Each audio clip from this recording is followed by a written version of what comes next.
ustedes. La verdad que para mí es un honor poder compartir estos minutos de reflexión, de charla, de transmitir ideas y de reflexionar acerca de estas cuestiones relativas a la seguridad del paciente. Agradezco a las autoridades del evento, del congreso, de esta actividad académica tan importante que se llevó a cabo en Mar del Plata. Así que por ahora lo que vamos a hacer es, en adelante, compartir unos 30 o 40 minutos relacionados a esta cuestión de la seguridad del paciente y particularmente en áreas de cuidados intensivos, adultos, pediátricos y niños. Ustedes saben que esto de la seguridad del paciente es bastante más amplio de lo que uno supone. Generalmente cuando hablamos de seguridad del paciente se entiende que hablamos de disminuir errores, que hablamos de daños asociados al cuidado de la salud, que hablamos de generar algún cuidado profesional, médico, enfermero, de otras disciplinas, relativos a evitar eventos que puedan generar daños a las personas. Pero si uno hablara de seguridad del paciente, básicamente estaría hablando de esto, ¿no? Evitar daños, reducir la cantidad de errores que se producen y generar estrategias capaces de detener cualquiera de estas instancias previas que estuvimos hablando. Pero la seguridad del paciente es bastante más amplia de lo que habitualmente pensamos, y si ustedes simplemente se dedican a hacer una búsqueda básica en cualquier buscador como Google y ponen las palabras seguridad del paciente, van a ver como aquí en esta diapositiva, aunque se ha mezclado un poco, el buscador le devuelve varias opciones de respuesta acerca de qué tiene que ver esto de la seguridad del paciente o qué implica esto de la seguridad del paciente. Y van a encontrar estas frases, ¿no? Integrar la gestión de los riesgos, trabajar no solo en el cuidado directo en el paciente, sino poder trabajar también mitigando o colaborando en la mitigación de daños de entornos que puedan generarle lesiones a las personas, como incendios, en algunas provincias terremotos, vientos fuertes, etcétera, que puedan generar algún daño relativo a las personas, accidentes dentro de las instituciones de salud, etcétera. Construir una cultura de seguridad.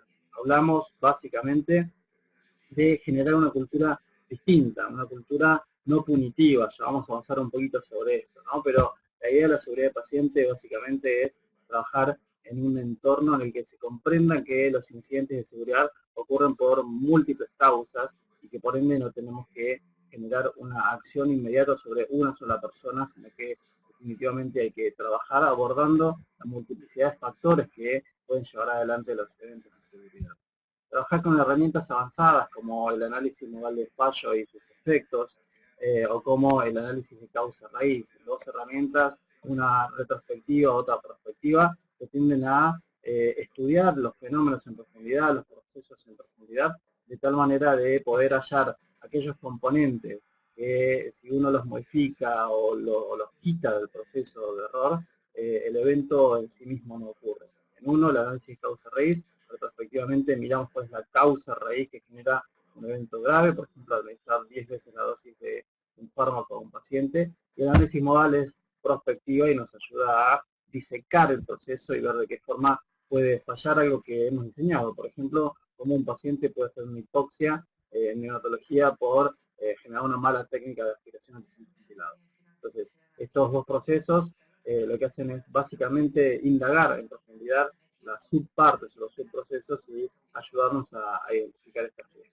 Otro tipo de cuestiones relacionadas a la seguridad del paciente tiene que ver con esto de prevenir los daños, ¿no?, a las personas, de promover que se informen los errores, que se informen las equivocaciones, que se informen las fallas que estamos cometiendo a fin de poder aprender de ellas, a fin de poder evitar eventos futuros en las personas y trabajar con los near miss o aquellos casi errores que cometemos a diario, ¿no? Digo, el médico se equivoca al prescribir una dosis y enfermería se da cuenta que no es la dosis adecuada y detiene la prescripción, enfermería carga un medicamento equivocado o una dosis equivocada, exagerada, y el paciente o el familiar nos alerta acerca de que esa jeringa o ese color del medicamento es diferente y nosotros nos detenemos a tiempo antes de administrar al paciente, antes de dañar a la persona. Y obviamente poner al paciente como centro de nuestra atención. No implica solamente lo que comúnmente en la disciplina, en la profesión enfermera, entendemos como darle más horas de visita a los familiares o de permitirle al paciente que haga alguna pregunta en particular, sino va mucho más allá, que esto tiene que ver concretamente con que el paciente sea una barrera eficaz para detener nuestros errores. Bien, entonces, dicho esto, creo que habremos explicado que la seguridad del paciente es bastante más amplia de lo que habitualmente cada uno de nosotros tiene. Pero ustedes saben que esta cuestión del daño relacionado al cuidado de la salud, que tiene que ver justamente con la seguridad del paciente, no es nuevo. Ya Hipócrates, aparentemente, no estamos seguros que haya sido él, pero aparentemente decía o promulgaba esta frase: ante todo no hacer daño, ¿no? Con lo cual la idea del daño y la salud no es nueva, se asocian desde hace miles de años. Florence Nightingale, creo que muchos de ustedes la conocen, hoy considerada la primera, muchas cosas, la primera enfermera profesional, la primera estadista, la primera investigadora, etcétera. Ya decía en 1863 esto. Ustedes saben que Florence Nightingale trabajaba entre otras cosas, en los campos de guerra, en los hospitales de campaña, y ella decía, parafraseando a Hipócrates: puede parecer extraño decir que el primer principio en el hospital es no hacer daño, pero es necesario decirlo porque la mortalidad hospitalaria es muy alta comparada con la extrahospitalaria. Pareciese, si uno lee esta nota de campo, que ella ya venía observando que había más mortalidad en los hospitales que fuera para las mismas condiciones de los pacientes que estaban dentro y fuera, ¿no? Entonces, pareciese que esta cuestión de el daño asociado al cuidado de la salud, ya incluso ella lo había detectado, aunque no parece que lo haya interpretado. Empiezan a surgir muchos estudios de investigación, algunos traumatólogos empiezan a publicar en revistas indexadas casos acerca de equivocaciones en operaciones de piernas contrarias, empiezan a surgir estudios relacionados a errores en prescripción medicamentosa, pero ustedes saben que no es hasta el año 1999, cuando por orden del gobierno de Estados Unidos, el Instituto de Medicina de Estados Unidos publica un informe que se titula Choice Human: errar es humano. Ese informe proponía ya en sus primeros párrafos que cada año en Estados Unidos se morían a causa de los errores médicos entre 44 y 98 mil muertes a causa de los errores médicos, hoy entendidos como incidentes de seguridad. Todo evento que genere un daño a una persona que esté internada, que depende del sistema de salud, en el home care, en el hospital, etcétera, en el centro de rehabilitación, y que ese daño no está asociado con la patología de base ni con la condición subyacente. Esto es un daño que no se relaciona con la patología, con la enfermedad del paciente. Esto es, por ejemplo, un paciente que ingresa a una guardia de un hospital y viene con un dolor epigástrico, y en realidad nos equivocamos y el paciente va por error al quirófano y termina en terapia intensiva cuando no debía estar allí, ¿no? Digo, no tiene que ver con haber hallado una enfermedad o una patología y que la patología haya avanzado y que por esto se ha muerto, sino que tiene que ver justamente con cuestiones que son evitables y en general relacionadas con la enfermedad. Entonces, el informe IOM, el informe Institute of Medicine, decía esto: 44 a 98 mil personas muertas, generadas por errores médicos, y esos errores en su mayoría son evitables. Y un autor muy conocido, decía, bueno, esto equivale a que se caiga un avión todos los días, un avión grande cada 2 días, ¿no? Digo, la mortalidad que genera el error médico, el incidente de seguridad, es equiparable a que se caiga un avión cada 2 días, un avión gigante, un avión grande cada 2 días. Entonces, estos datos empiezan a actualizarse, empiezan a surgir otras evidencias, otras informaciones, otras comparaciones, y, por ejemplo, como en este caso, se establece que en el 2000 este trabajo decía que había 120.000 muertes a causa de los accidentes de seguridad en los hospitales, y si uno comparase o sumara las 4 siguientes causas de muerte en Estados Unidos, no alcanza o es bastante equiparable a la cantidad de muertes generadas por errores en los hospitales, ¿no? También empiezan a surgir nuevas herramientas. Hace unos años, pocos años, ha surgido una herramienta llamada Global Trigger Tool, básicamente impulsada por el Institute for Healthcare Improvement de Estados Unidos, a partir de la cual se busca, con ciertos gatillos, algunos datos, algunos indicios de daños que podamos relacionar con errores. Entonces, por ejemplo, uno de los gatillos es el uso de naloxona en áreas de internación general. Ustedes saben que la naloxona no suele usarse en internación general, sino en los quirófanos, en terapia. Y entonces cuando uno encuentra, revisando las historias clínicas, un médico prescribe o una enfermera administra naloxona, se pregunta, ¿para qué la usaron? Entonces, es que hicieron un procedimiento que no debían en la sala, es que administraron una dosis de un fármaco con mayor concentración, de la bebida, qué es lo que pasó. Y uno empieza a indagar acerca de la posibilidad de errores que generan daños a través de estos gatillos, estos triggers que establece la herramienta. Este trabajo que les estoy mostrando, publicado ahora, en septiembre de este año, hace apenas 2 o 3 meses, hace una revisión de 4 estudios que utilizan Global Trigger Tools. Y utiliza el mismo esquema matemático que utilizó el John para generar el informe de Trigger Human. Entonces, haciendo la misma extrapolación estadística, pero con los datos de los estudios de Global Trigger Tools, este estudio viene a decirnos, ya no solo se mueren 98.000 personas, sino que hemos afinado la herramienta y nos damos cuenta que incluso pueden llegar a morirse hasta 440.000 personas a causa de los incidentes de seguridad en los hospitales, y que la mayor parte de esos incidentes son evitables. Con lo cual, fíjense que la carga epidemiológica que tiene es tremendamente alta.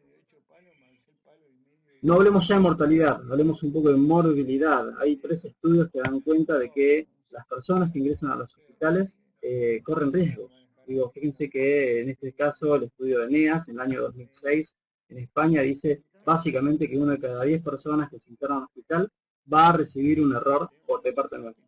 El IBEAS, en 2011, es un estudio multicéntrico, internacional, donde se incluyen hospitales de Argentina, y replica el estudio anterior de ENEAS, y dice básicamente lo mismo, 10,5%, ¿no? Casi 1 cada 10 pacientes nuevamente.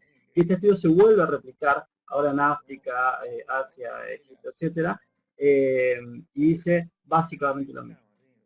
1 de cada 10 personas aproximadamente va a recibir un error dentro de los hospitales. 1 de cada 10 de nosotros que se interna en la institución, estadísticamente hablando, va a recibir un error que genere en cierto grado algún daño a nuestra salud, y que obviamente ese daño no era esperado.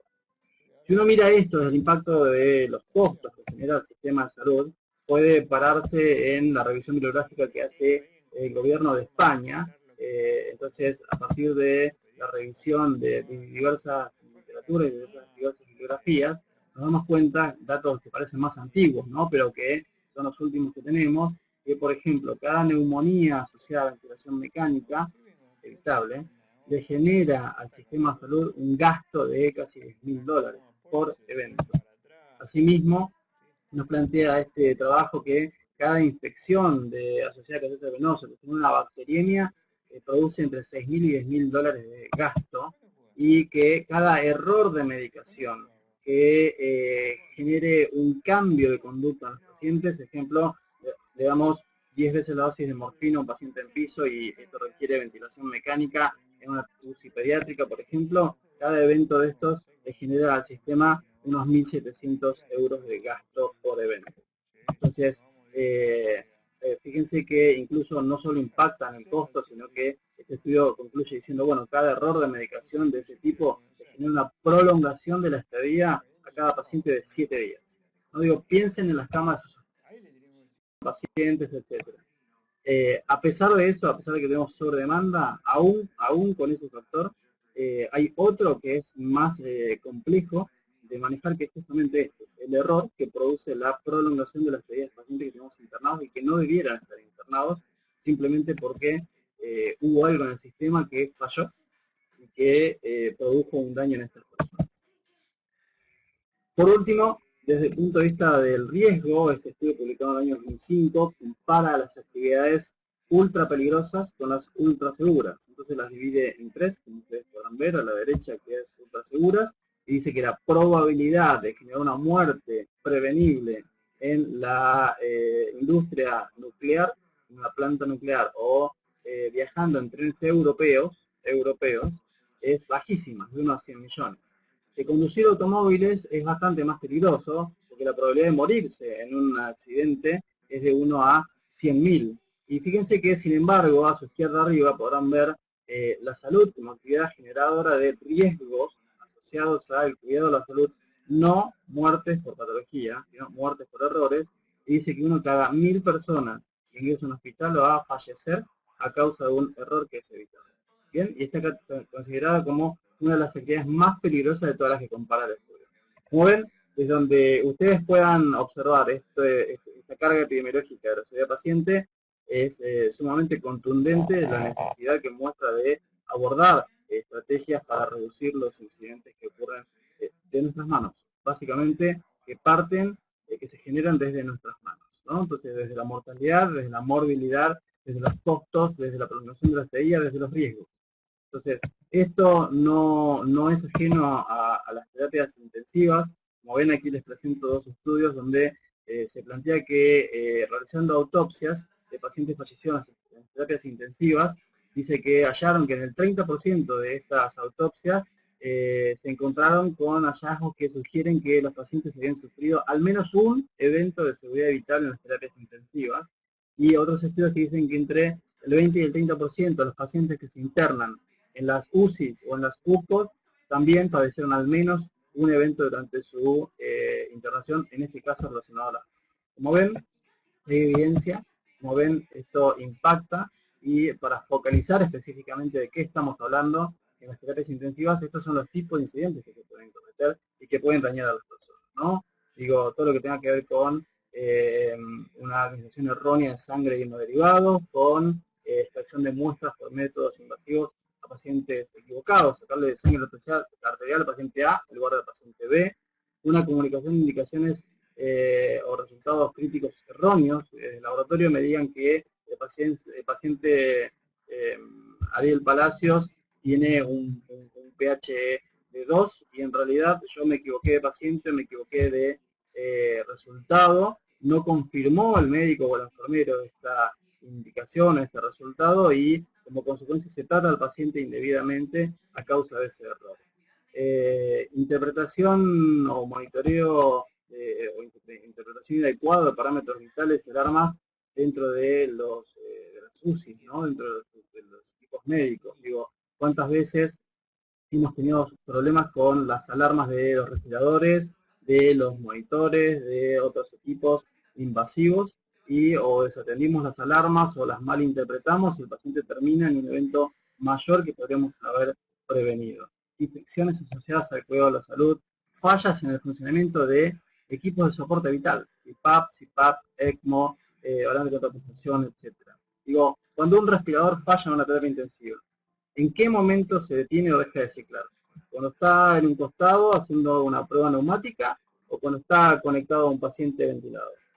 Entonces, definitivamente creo que podrán adivinar que los efectos sobre los pacientes son complejos desde el punto de vista del fallo en los equipos, y ese fallo, aunque no sea un error nuestro, tiene que ver con un fallo en el sistema, justamente porque no suele haber revisiones programadas, no suele haber equipos que se saquen de circulación y que se les haga una prueba específica en el laboratorio, en un taller, para que den cuenta de que definitivamente esto funciona y no van a fallar sobre las personas. Y obviamente manejo fallido del manejo avanzado de la vía aérea del paciente, ¿no? Entre otras causas. Digo, empiecen a pensar en los incidentes que son evitables y que ocurren en nuestras terapias intensivas.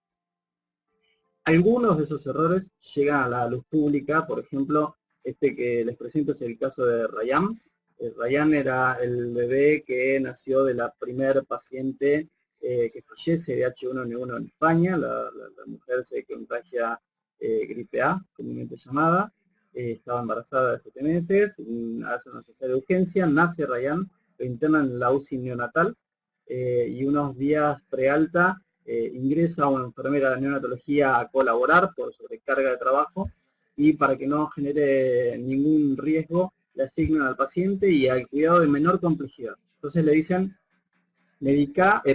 alimentar a Ryan, y la enfermera, por error, que tenía que darle alimentación enteral por sonda, se equivoca y le conecta equivocadamente, erróneamente, la nutrición enteral por vía central, y Ryan fallece de una embolia.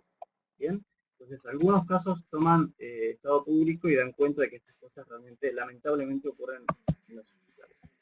Ahora bien, todos estos datos que vimos hasta recién nos ponen a pensar muchas cosas, pero lo primero que debiera ponernos a pensar es ¿cómo ocurre el error? Digo, si uno requiere establecer estrategias capaces de reducir los daños y detener los errores, lo primero que debiera ocurrir es que uno piense cómo ocurre este problema. Entonces, dígame si no es cierto que uno, cuando empieza a ponerle nombre y apellido a los errores que cada uno de nosotros conoce, que ha existido en las instituciones de salud, no subyace un pensamiento de este tipo. ¿Quién tuvo la culpa? ¿No? Digo, señalando al colega, señalando al otro profesional, pensando que era cuestión de tiempo, ¿no? Surgen comentarios de pasillo relativos a este tipo de frases, ¿no? Y ya se sabía, con esa carita, era cuestión de tiempo, si ponen gente sin capacitación, que yo ya se lo dije, ¿qué querés? Me ponen a un pibe recién graduado a cargo de un paciente ventilado, hipercomplejo, obviamente que va a pasar algo, acá tiene que haber un responsable, ¿no? Digo, acá tiene que haber un responsable. Digo, creo que todos nosotros conocemos las notas de descargo, todos nosotros conocemos el ejercicio profesional, todos nosotros hemos acusado a otros profesionales, hemos murmurado respecto de otros colegas. En otras áreas, no tanto en terapia intensiva, pero en otras áreas es típico de algunos profesionales y auxiliares de enfermería de entrar a la habitación y decirle al paciente, observando su vía periférica, ¿quién le puso esa vía? ¿No? Digo, y las chicas, las chicas de la mañana, y sí, obviamente. Digo, esta cuestión despectiva que tenemos los profesionales de la salud, los técnicos de la salud, redunda también en entender cómo ocurren los errores. En general, lo que hacemos es primariamente acusar a las personas y entender que el error ocurre de manera unicausal. Una persona tuvo la culpa, esa persona se equivoca porque no sabe, esa persona se equivoca porque ya no es apta para este puesto, como planteé acá, ¿no? Digo, que ya no ve si es aspirina o es arsénico, y entonces uno piensa que las soluciones son sencillas. Dice, bueno, la verdad es que si el problema viene porque la enfermera o el médico ya no saben, o no están actualizados, o no están entrenados, bueno, es fácil. Le acerco la mejor evidencia disponible, Cochrane, para que lea metaanálisis, revisiones sistemáticas, o le acerco a la última investigación publicada y que se eduque y que estudie, o lo entreno. Lo hago rotar por terapias intensivas más complejas, o lo hago practicar en nuevas técnicas, en la adopción de nuevas técnicas, y se acaba el problema. Entonces, la pregunta es, ¿realmente se acaba el problema? ¿Es suficiente con entrenar a las personas, con educar a las personas, con formarlos cada vez más? Creo que acá entenderemos que es obvio, es necesario formar a las personas teórica y prácticamente. Ahora, ¿es suficiente para detener los errores? ¿Realmente? Fíjense que si esto fuese así, no hay personas más entrenadas que en un hospital, por ejemplo, los cirujanos, ¿bien? Porque tienen cientos de cirugías por día, años de cirugía, tienen un sistema de residencias hiper estricto, y aún así este tipo de episodios ocurren. Pinzas dentro de los pacientes, gases que se nos olvidan, laceraciones de órganos, etc. Entonces, indudablemente esta relación de mayor capacitación, mayor entrenamiento, mayor teoría, no se condice directamente con la ocurrencia de errores. No es directamente proporcional, que cuanto más yo sé y más me entreno, menor cantidad de errores cometo. No parece que esto fuese así, y creo que más de uno de nosotros puede certificarlo. Los errores que generan más intensidad, los errores más complejos, no siempre son generados por las personas menos entrenadas. En realidad, los errores más complejos suelen ser generados por las personas, los profesionales de mayor antigüedad. Básicamente porque a medida que uno se entrena y adquiere experiencia, va bajando los niveles de alerta, los niveles de barrera que tenía al principio cuando era temeroso e inexperto. Esto está suficientemente documentado. Entonces, la respuesta acerca de cómo ocurre el error es esta. El error ocurre por múltiples causas, no por una persona, ocurre por múltiples causas que tienen que ver, obviamente, con cuestiones de la conducta humana, pero que algunos trabajos dan cuenta de que ese factor como causa, el cansancio, el desconocimiento, etcétera, solamente impacta en la salud en el 5% de las causas. Y que por encima hay otros dos factores que son fundamentales, que es la falla en los procesos y la falla en las estructuras. Esto se explica fácilmente. No es lo mismo, y obviamente es una verdad de perogrullo, una enfermera a cargo de un paciente ventilado que una enfermera a cargo de 2 pacientes ventilados, que una enfermera a cargo de 6 pacientes ventilados. ¿Bien? Y tenemos serios problemas de estructuras en nuestras instituciones de salud en el país. Pero El mayor problema lo tenemos en la falla en los procesos. Digo, esto se explica básicamente entendiendo la variabilidad que hay en los procesos. Y esto es sencillo de entender. Si yo pongo a dos de ustedes, a dos profesionales de enfermería, altamente entrenados, con años de experiencia en las terapias intensivas, y les propongo que me digan cómo aspiran a un paciente ventilado por tubo endotraqueal con técnica abierta, ¿bien? Seguramente ustedes me dirán del libro cómo debe hacerse. Ahora, en la realidad, seguramente uno dirá, bueno, primero con guantes estériles, y el otro dirá, no, con manopla. Uno dirá, de a dos personas, y el otro dice, no, no puedo, porque no tengo personal, de a una.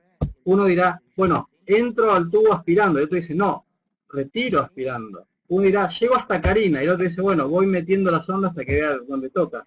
¿Bien? Entonces, esta variación en cómo se hacen las técnicas suele producir errores. La idea es que la seguridad del paciente nos ayude a estandarizar procesos de cuidado y que esta estandarización de procesos, entendiendo que es fundamental la capacitación de las personas y entendiendo que en algún punto el sistema de salud va a tener que trabajar sobre las estructuras que tenemos, pero fundamentalmente abordando el tema de la mejora de los procesos, vamos a poder avanzar en esto de la mejora de la seguridad del paciente. Concretamente lo que se está planteando es como James Reason, doctor en psicología industrial, propone que los errores ocurren por una alineación de factores, que ese proceso general suele tener subetapas, subprocesos, como aquí se muestra, que gráficamente pueden representarse como tajadas de queso suizo, Mar del Plata, o que quieren que tenga agujeritos. Entonces, la idea es que cada agujero de las tajadas es interpretado como una falla en el sistema, falla en la comunicación, falla en el trabajo en equipo, falla en el entrenamiento, falla de equipos biomédicos, falla de fuera, y que cuando dos de esas fallas se alinean en los procesos, en los predisponentes a generar un error, definitivamente terminan en un evento gravísimo.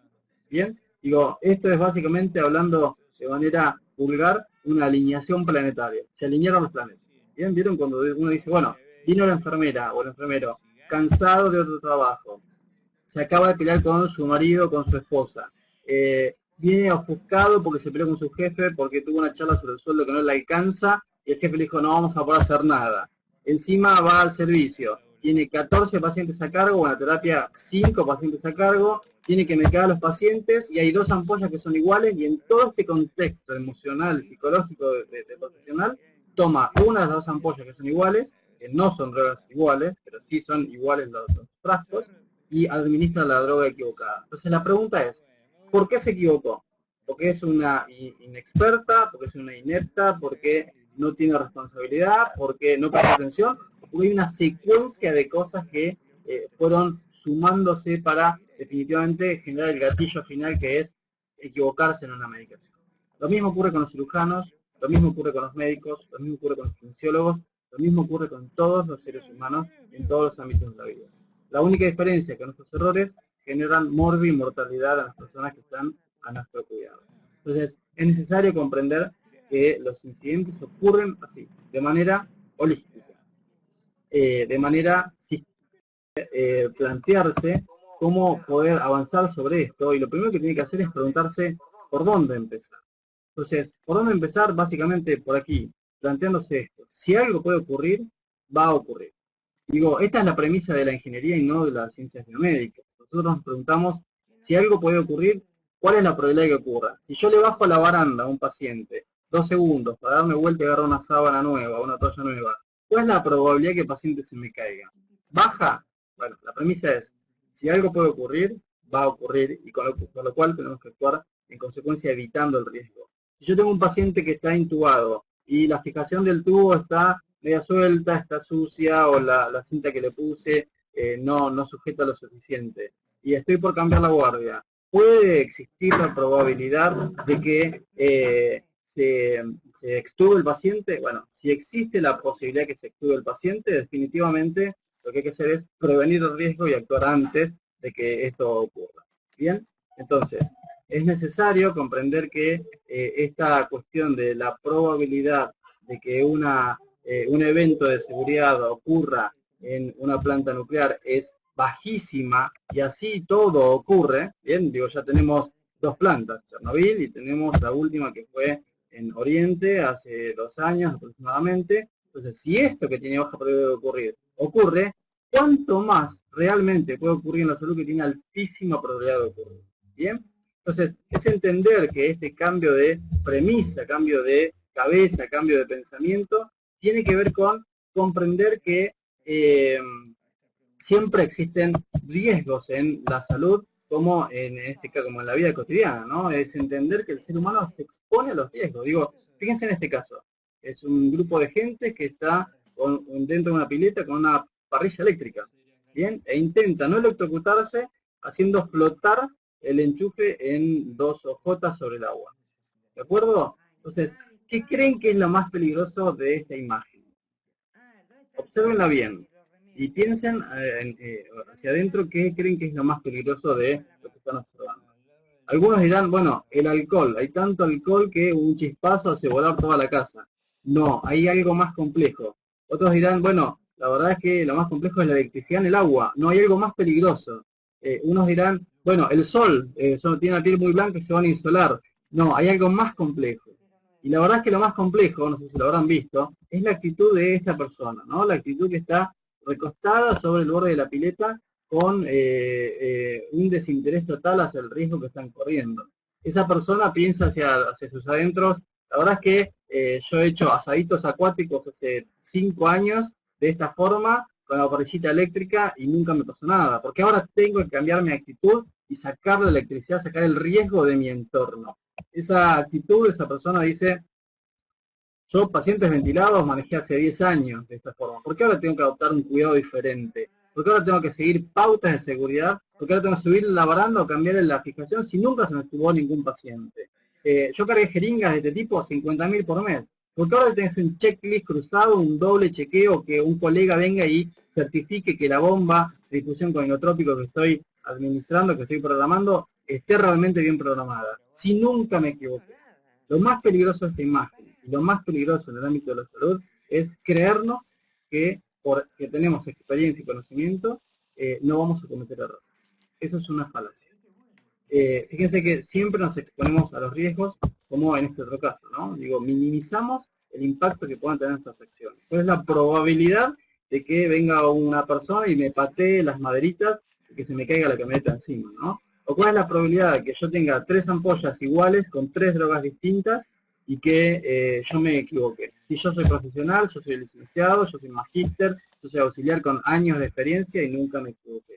Entonces, el riesgo existe en todos los entornos. Fíjense, aquí tenemos varios ejemplos. En el primer cuadro, a la izquierda arriba, tenemos pacientes que son llevados en emergencia sin barandas, ¿no? Digo, para que se caigan, se hagan un traumatismo de cráneo y se quedan internados más días. Pacientes hacinados a la derecha. Abajo, pacientes que atendemos donde podemos, como nos dan los recursos. Y abajo a la derecha, un paciente en terapia, ventilado a través de un tráqueo, y que uno dice, bueno, está lustrado, como decimos en Australia, ¿no? Está lustrado, está limpio, está adaptado, está fantástico, pero está lleno de riesgos, ¿no? Digo, ¿qué riesgos observan en esa imagen? Fíjense que el paciente no tiene pulsera, no sabemos quién es, el paciente no tiene baranda, se puede caer, el monitor que está censando sus constantes vitales está encima de la cabeza del paciente. Y uno otra vez puede decir, pero ¿cuál es la probabilidad de que se me caiga un monitor sobre la cabeza de un paciente? Pregunta, ¿les ha ocurrido? A nosotros sí. Piensen que todo riesgo que se pueda gestionar, y que fíjense que no genera mayor impacto económico, uno lo que tiene que hacer es mirar el riesgo, entender que es parte del cuidado y gestionar. ¿Bien? Entonces, la idea es pensar en estrategias, hay varias. La principal estrategia es esta, que es muy buena, ayudarle y enseñarle a nuestros pacientes o familiares a que recen para que no nos equivoquemos, y a sus mascotas también. La verdad es que esto funciona, pero no es lo ideal o no es lo más profesional. Esto es un complemento. Lo que sí debemos hacer es trabajar en línea con distintas organizaciones como la Alianza Mundial por la Seguridad de los Pacientes, que trabaja desde la taxonomía hasta investigación y pacientes centrados en el cuidado de los pacientes, estrategias como las propuestas por Jane Commission, que establece soluciones de seguridad tanto para prevenir las desconexiones de tubos de drenaje o de catéteres o de tubos endotraqueales, hasta estrategias para reducir los riesgos de equivocaciones con medicamentos o con nombres de pacientes. Estas aquí se las estoy presentando, hay 9 soluciones, los invito a que las búsquenlas como soluciones de seguridad paciente de la OMS, y ahí van a encontrar paso a paso cómo llevar adelante estas estrategias. Hay muchas organizaciones que están llevando adelante estrategias y herramientas de mitigación de daños y de riesgos a la salud, como el National Patient Safety Foundation de Estados Unidos, o el modelo británico, ¿sí? la agencia de salud, el National Patient Safety Agency del Ministerio de Salud de Gran Bretaña, o instituciones que tienen que ver con pacientes dañados por el sistema a favor de otros pacientes para evitar el daño.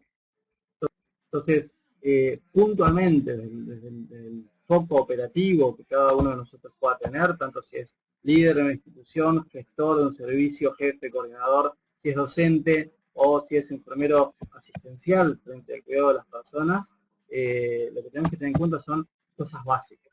Entender primero que las estrategias que generemos tienen que detener los incidentes de seguridad, tienen que detener los errores aun si los cometimos. Y podemos empezar focalizando en 6 mínimas cosas. 1. Identificación de pacientes. Poder establecer un vínculo con el paciente, con su entorno, de tal forma que cada vez que nosotros debamos administrar un medicamento, generar un procedimiento invasivo, antes de hacer esto, le preguntemos al paciente o certifiquemos con una pulsera o un cartel que tenga en su unidad su nombre y apellido y otro dato complementario. ¿Por qué 2 datos? Bueno, es sencillo de explicar. Tenemos muchos Pérez, muchos González, muchos Garcías, etcétera, y siempre hay un Jorge García, etcétera, ¿no? Entonces, necesitamos saber que el medicamento inotrópico que estamos por dar a Jorge García es al Jorge García real y no al otro paciente que nos estamos equivocando. Entonces, es necesario verificar la identidad de las personas siempre antes de realizar cualquier acto profesional. El segundo aspecto que tiene que ver con esta segunda meta es lograr comunicaciones efectivas. Digo, es habitual en las terapias que se transfiere información desde el laboratorio con resultados críticos de pacientes y que los médicos no repitan la información. Uno dice, bueno, ok, y se queda con el dato. La idea es que uno pueda repetir. Yo le digo a esto la meta del delivery. ¿Vieron? Digo, cuando uno llama a un delivery a pedir comida, del otro lado lo que ocurre es que directamente la persona, el operador, nos dice, bueno, entonces, ¿usted me está pidiendo tal y tal comida?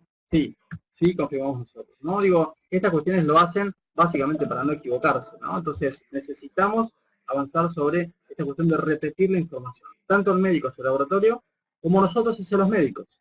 Digo, cuando el médico me dice, subile 2 gamas kilo la dopa a UCI 3, corresponde que nosotros digamos, ok, espera, UCI 3 es José Pérez y 2 gamas kilo la dopa a este paciente.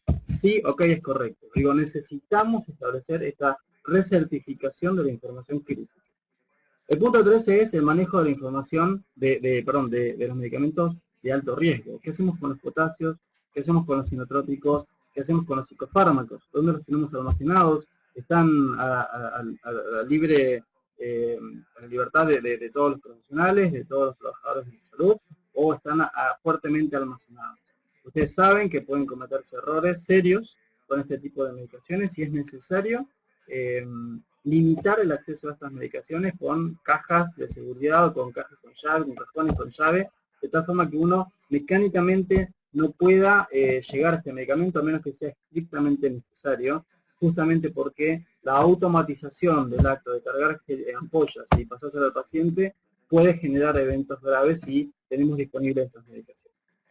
Y los últimos 3 tienen que ver con la marcación del sitio quirúrgico, un paciente que va al quirófano y la utilización de checklists. Hay muchos checklists que se están utilizando en las terapias intensivas, como por ejemplo checklists de colocación de catéteres centrales o de tubos de dañamiento pleural, etcétera, y esto es necesario abordarlo y elaborar las instrucciones y trabajarlo en equipos multidisciplinares. Higiene de manos, creo que de esto no tengo que hablar, ¿no?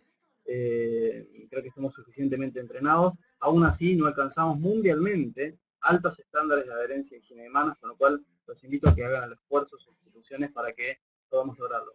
Simplemente 2 cosas, saben que básicamente hay 5 momentos de higienizarse las manos que pueden reducirse o resumirse en 2, que son higienizarse las manos antes de tocar al paciente y su entorno y después de tocar al paciente y su entorno. Si uno entra a una unidad de un paciente y simplemente abrió la puerta, pero no tocó al paciente porque le preguntó cómo pasó la noche y salió, automáticamente tiene que higienizarse sus manos porque está tocando el entorno que está contaminado. Y el último es el riesgo de caídas, que tiene que ver con que como enfermeros podamos establecer algún algoritmo de valoración de riesgo de caída y distintas escalas, como la Downton u otras, que nos permiten saber si estos pacientes se pueden caer. Hay que ver cómo adaptar algunas de estas estrategias a las unidades de cuidados intensivos, pero la idea es tener valorizados y categorizados a nuestros pacientes de tal forma de saber cuáles tienen mayor o menor riesgo de caídas y actuar en consecuencia para que las caídas no ocurran en nuestras instituciones de salud. Saben que los pacientes se caen de todos lados, de la cama, de la ducha, e incluso de las camillas quirúrgicas y de los brazos de los padres, las servocunas, etc. Entonces, creo que la última estrategia fundamental es incorporar al paciente como barrera a su propia seguridad. Ayudarlo a que el paciente nos cuestione, nos pregunte si nos higienizamos las manos, le permitamos que nos pregunte qué es el medicamento o la jeringa que le estamos trayendo y que nosotros tengamos madurez profesional y no nos ofusquemos. Que realmente podamos colaborar con ellos y entender que si un médico se equivoca en una prescripción, por ejemplo, un enfermero lo puede detener. Si un enfermero se equivoca en una prescripción, a menos que se dé cuenta, no hay nadie más que el paciente capaz de detener nuestro error. Entonces, es necesario comprender que las personas entrenadas, pacientes educados en estas cuestiones, pueden detener nuestros eventos y es necesario incorporarlos. Por supuesto que esto requiere de un cambio de mentalidad. Por supuesto que venimos hablando que la seguridad paciente, más que implementar estrategias, tiene que ver con cambiar la forma de pensar. Entender que hay una nueva forma de hacer medicina, entender que hay una nueva forma de cuidar, entender que hay una nueva forma de involucrar a las personas en calidad de pacientes. Porque, déjenme decirles algo, una reflexión respecto a este punto.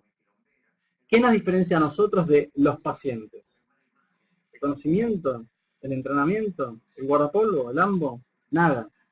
El tiempo. Hoy somos profesionales y técnicos de la salud y mañana vamos a estar acostados en una cama, con nuestros familiares directos. Entonces, es necesario comprender que estas cuestiones las hacemos por el sistema de salud y si quieren egoístamente también por cada uno de nosotros porque estamos mejorando los entornos de cuidado. Entonces, la idea es pensar esta cuestión o repensar de por dónde empezar, ¿no? Y empezar por estas estrategias, pero para llevar estas estrategias adelante, lo primero que hay que tener es un buen liderazgo. Liderazgo desde el punto de vista individual y colectivo, no solamente los jefes, digo, cada uno de nosotros, que está involucrado con el cuidado de las personas, que sabe cómo ocurren los errores, poder generar un cambio de pensamiento a nuestros colegas, invitándolos al de turno, por lo menos, a repensar cómo hacemos las cosas, a repensar cómo hacemos los procedimientos, a repensar si hay protocolos escritos, a repensar si estamos poniendo en riesgo a las personas o no. Y entender que esto de la seguridad del paciente no es una prioridad, es la prioridad, es una condición previa. No podemos hablar de buenos profesionales, de buena medicina, de buen cuidado de la salud, si no hablamos de seguridad del paciente. No podemos decir, mi cuidado fue fantástico, el paciente se murió por un error, pero lo que yo hice fue buenísimo. Porque esto es un trabajo en equipo. Digo, estamos trabajando con vidas humanas, con seres humanos. Y necesitamos comprender que si no tenemos seguridad en nuestras acciones, no sirve de nada nuestra capacitación, nuestra experiencia o la excelencia de nuestros centros. Esto es una condición previa. Y por último, entender que esto de la seguridad del paciente es una invitación a trabajar en equipo. Digo, fíjense que aquí todos los roles son importantes, pero hoy hay uno de estos actores que realmente es el más relevante de todos en esa instancia. Cuando un piloto va a boxes, ustedes saben que lo que hace es mirar el cartel que tiene levantado este operador, ¿no? Entonces, ese cartel se pare. No observa al resto, si están bien las ruedas, si está bien el aire, si está bien el motor, si la nafta, si... No mira, lo que mira es el cartel. Cuando el operador levanta el cartel, el piloto acelera. Entonces, la invitación de la seguridad del paciente básicamente es a que en este momento cada uno de nosotros pueda ser esa persona que levanta el cartel o que pone el cartel, diciéndonos a nosotros mismos, pare, espera, este evento puede generar algo dañino para el paciente. Diciéndole al colega, ¿sabes qué? No te enojes, pero no puedes estar calculando medicación mientras charlas o escuchas música o atendés timbres o diciéndole al médico, ¿sabes qué? No te ofusques, pero me parece que esta dosis que prescribiste no es la adecuada. Pare, ayudar al otro y ayudarnos a nosotros mismos a repensar esta cuestión de cómo estamos brindando nuestros cuidados, cómo estamos generando salud y beneficios a las personas que confían en nosotros. Es entender a partir de ahora que hay una elección que tomar a partir de hoy mismo de cómo llevamos, acerca de cómo llevamos nuestros cuidados. Y ustedes saben que las cosas se pueden hacer bien o se pueden hacer mejor. No se pueden hacer bien o mal, porque ya sabemos que se pueden hacer mal. Con lo cual debemos optar por hacerlas como las estamos haciendo hasta ahora o cambiar y definitivamente hacerlas mejor. Muchas gracias. Les dejo datos de contacto para los que deseen, para seguir intercambiando ideas, opiniones y particularmente ideas disensos, ideas en contra. Aquellos que creen que estas cuestiones no se puedan hacer, aquellas cuestiones que creen que son difíciles de lograr, aquellos que crean que esto es una utopía, los invito a que se contacten conmigo y que podamos discutir a ver si realmente esto se puede lograr o no se puede lograr. Muchas gracias por el tiempo, muchas gracias a las autoridades de el evento por haberme invitado. Ha sido un placer estar con ustedes.